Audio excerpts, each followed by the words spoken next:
For about as long as we've been on this planet, man's been fascinated with taking flight.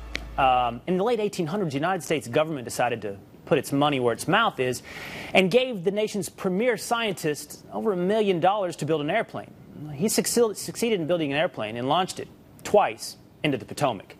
A short while later, two bicycle mechanics built the world's first airplane and took flight. Now, this story illustrates an interesting competition between government subsidies and the free market as the true source of innovation. And the story is also the source of our tonight's real history. In the late 1800s, many Americans were wondering if American entrepreneurs could develop the first airplane. Congress got in the act and determined that maybe we should have a government subsidy to some expert who could help America become the first country that could fly. Professor Samuel Langley was one of the most highly regarded American scientists of the late 1800s. He was an astrophysicist, a renowned astronomer. He was head of the Smithsonian Institution. And so Langley was seen as being the man best able to contribute. He received a federal subsidy of over $1 million in today's money. Langley's mission was to develop the first manned aircraft. Once he received the subsidy, went to work on his theory of aerodynamics. And the theory worked like this. He had a houseboat. He believed that if you catapulted the airplane out of that houseboat, almost like with a big rubber band, and flew it, you had the engine going, and then the pilot would be able to take it from there, and that would be the successful flight with that system. He invested his money in that system. His first attempt at flight was a disaster. Part of the airplane got entangled in the catapult device. Therefore, the airplane quickly went into the Potomac River. Langley, though, had enough money left to do one more flight. And a few months later, December 8th, 1903, Samuel Langley launched his second flight.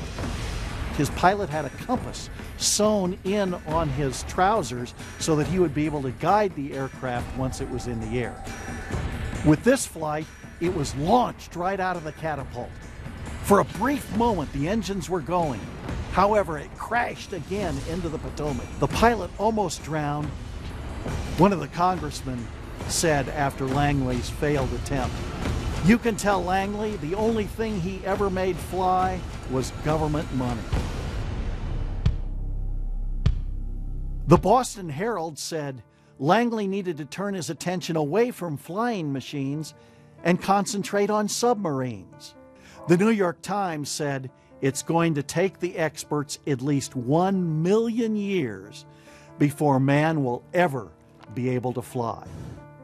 Langley had many friends in Congress, and he had many scientific friends who also helped him receive the subsidy. Alexander Graham Bell, for example, testified before Congress saying that Langley was the man. The successful experiment he had with a model airplane all suggested that he should receive the federal subsidy. After Langley's 2 failed flights, many of his friends suggested that he would be successful if he received more federal money. Langley was hoping to receive additional help. No more help from the federal government was forthcoming. Langley, it turned out, was not careful in governing the resources that they had at the Smithsonian. One of the people there embezzled $50,000 or so, and that money caused some embarrassment for Samuel Langley.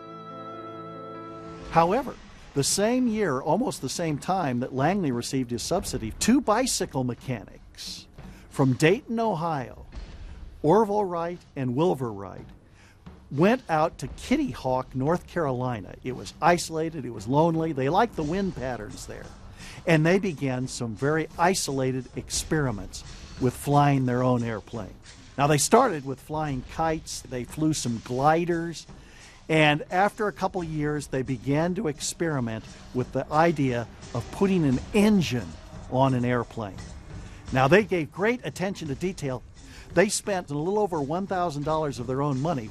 They didn't have much. Orville Wright was a high school dropout. Wilbur Wright was a high school graduate. They built their own engine. They had great attention to detail. They needed a lightweight engine. And then also they had wings. They watched birds fly, and they had kind of adjustable wings, what they called wing warping. And they did this in order to capture as close as possible a flying machine that would be able to accomplish flight in the way that a bird could fly. On December 17th, 1903, the Wright brothers successfully flew a manned aircraft.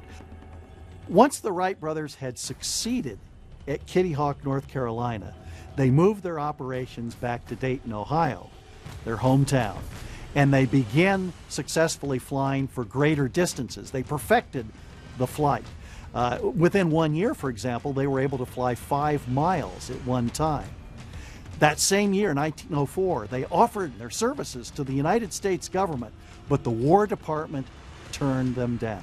The government had already spent, in today's dollars, over $1 million trying to subsidize Samuel Langley. They had 2 airplanes in the Potomac River to show for their investment. Many simply could not believe that 2 bicycle mechanics from Dayton, Ohio, had accomplished what Samuel Langley and all the experts were not able to accomplish. Therefore, the U.S. government turned down the Wright brothers. By 1905, the Wright brothers were able to fly 25 miles in an airplane. And at this point, it became widely recognized these guys could really fly a plane. It had been accomplished. The Wright brothers believed strongly in the profit motive. That's what was motivating them to do the flight. They wanted to make money because they believed that commercially you could have much success with an airplane as well as militarily. Samuel Langley was trying to give his gift to humanity, the development of an airplane, and to achieve the fame and recognition that went with it.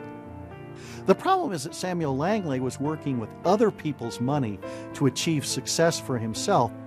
Ultimately, the Wright brothers were able to sell the first of several planes to the U.S. government, and the Wright brothers did become wealthy and prominent as the result of selling effective, commercially successful airplanes